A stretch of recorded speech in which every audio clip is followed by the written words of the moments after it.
एक समय की बात है। हरे भरे खेतों और शांत नदियों से घिरे एक छोटे से कस्बे में अकीरा नाम का एक लड़का रहता था। अकीरा दयालु था, खुशमिजाज था और सपनों से भरा हुआ था।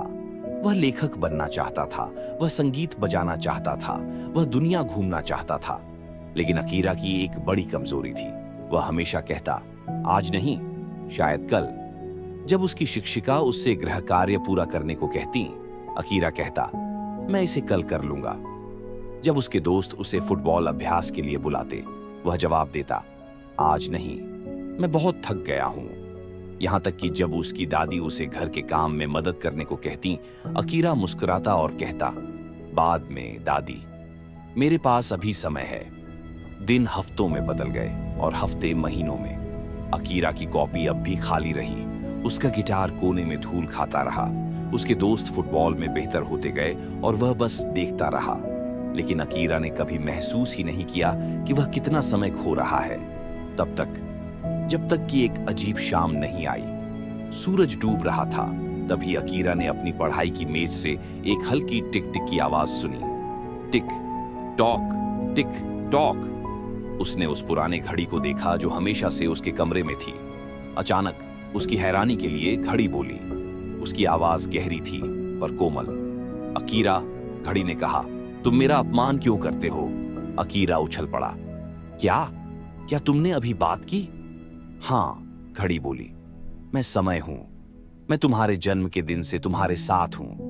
मैं तुम्हारे साथ हर सेकंड, हर मिनट, हर घंटे चलता हूं। और फिर भी तुम मुझे ऐसे मानते हो जैसे मैं रुक जाऊंगा। लेकिन अकीरा, मैं रुकता नहीं। अकीरा डर गया और जिज्ञासु भी। लेकिन मैंने हमेशा सोचा कि मेरे पास और समय है। कल, अगला हफ्ता, अगला साल। क्या समय अनंत नहीं है? घड़ी तेजी से टिकने लगी। अनंत नहीं अकीरा, मैं कीमती हूं क्योंकि मैं समाप्त होता हूं। तुम मुझे पकड़ नहीं सकते, तुम मुझे खरीद नहीं सकते। हर टिक जो तुम गंवाते हो, वह टिक कभी वापस नहीं आएगा। जैसे ही घड़ी बोल रही थी, अकीरा का कमरा बदलने लगा। उसने अचानक खुद को कई साल बाद देखा। उसके दोस्त बड़े हो चुके थे, मेहनत कर रहे थे, अपने सपनों को जी रहे थे। और वह वही बैठा था, अब भी इंतजार करता हुआ, अब भी कहता हुआ, शायद कल। उसके बाल सफेद थे, आंखें थकी हुई थीं और उसके सपने अब पछतावे बन गए थे। अकीरा चिल्लाया, नहीं, ये मैं नहीं हो सकता। कृपया मुझे बताओ कि अभी देर नहीं हुई। घड़ी की टिक टिक धीमी हो गई। शुरू करने में कभी देर नहीं होती। लेकिन याद रखो अकीरा, मैं न रुकूंगा, न ठहरूंगा, न तुम्हारा इंतजार करूंगा। अगर तुम मेरा सही उपयोग करोगे तो मैं तुम्हारा सबसे अच्छा मित्र बनूंगा। अगर तुमने मुझे गंवाया तो मैं तुम्हारा सबसे बड़ा शत्रु बन जाऊंगा। अकीरा का दिल जोर जोर से धड़कने लगा। उसने अपनी किताबों की ओर देखा, अपने गिटार की ओर, अपने फुटबॉल की ओर। उसने अपनी दादी को दरवाजे पर खड़े देखा। पहली बार उसे समझ आया, समय कोई चीज टालने की वस्तु नहीं है। यह एक उपहार है जिसे अभी खोलना चाहिए, बाद में नहीं। उस दिन से अकीरा बदल गया। वह सुबह जल्दी उठने लगा। वह सूर्यास्त से पहले गृह कार्य पूरा कर लेता। वह हर रात गिटार बजाता, चाहे सिर्फ 10 मिनट ही सही। वह अपने दोस्तों के साथ फुटबॉल खेलता, हंसता और पसीना बहाता।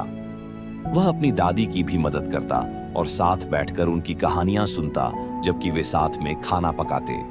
धीरे धीरे उसके सपने पनपने लगे। उसकी शिक्षिका ने उसकी लिखाई की तारीफ की।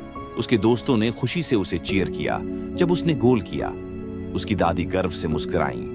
और घड़ी अब भी टिक टिक करती रही, लेकिन अब हर टिक एक याद दिलाने वाली धुन थी, चेतावनी नहीं। अकीरा ने आखिरकार समझा कि हर एक सेकंड एक बीज जैसा है। अगर ध्यान से बोया जाए तो वह कुछ सुंदर बन सकता है। अगर अनदेखा किया जाए तो वह हमेशा के लिए खो जाएगा। और इस तरह मेरे दोस्तों, अकीरा की कहानी वास्तव में हम सबकी कहानी है। कितनी बार हमने कहा है कल से शुरू करूंगा। कितनी बार हमने इंतजार किया है जबकि घड़ी टिक टिक करती रही है। सच बहुत सरल है। समय हमारे लिए नहीं रुकेगा, समय हमारा इंतजार नहीं करेगा। लेकिन अगर हम इसे समझदारी से उपयोग करें तो छोटे छोटे पल भी हमारा भविष्य बदल सकते हैं। तो अगली बार जब आप घड़ी की टिक टिक सुने, अकीरा को याद करें। समय की उस आवाज को याद करें और खुद से पूछें, क्या मैं इस पल को गंवा रहा हूं या इसे जी रहा हूं? क्योंकि आखिर में घड़ी आपका इंतजार नहीं करेगी, लेकिन वह हमेशा आपके साथ चलेगी, कदम दर कदम, टिक दर टिक, आखिरी क्षण तक। इसे समझदारी से उपयोग करो,